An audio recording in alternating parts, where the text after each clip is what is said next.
Here's my top 5 tips to edit faster as a beginner in Premiere Pro in 2021. First tip, the C and V keyboard shortcuts. If we go over here and hover over the selection tool, you can see that the shortcut is V. If we hover over the razor, you can see the shortcut is C.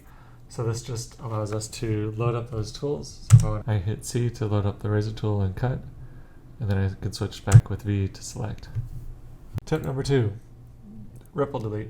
There's a couple of ways that you can use ripple delete. You can either delete a clip in the middle of a timeline and then click on the space and click delete, or you can click on the clip and click shift delete, and that will automatically do both. It'll delete the clip and it'll bring the next clip in to meet the previous one.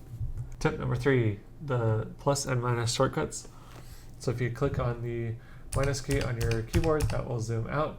If you click on the plus key, that will zoom in, and it is a lot faster than trying to use the little circles at the end of the scroll bar here. Tip number 4, this wasn't immediately obvious to me when I started using Premiere Pro. I used to be dragging this CTE is what this is called, the timeline marker, back and forth on the timeline to get to different places. But really you can just scroll over and then click at the top here, and it'll move that marker to where you are. Tip 5 is moving a clip in between 2 other clips. So if I select on one of our clips, click Control while I click and drag that, I can move it between other clips.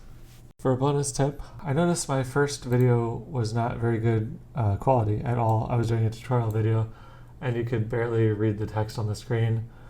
It turns out that the default settings when you're exporting a video in Premiere aren't set up right at all.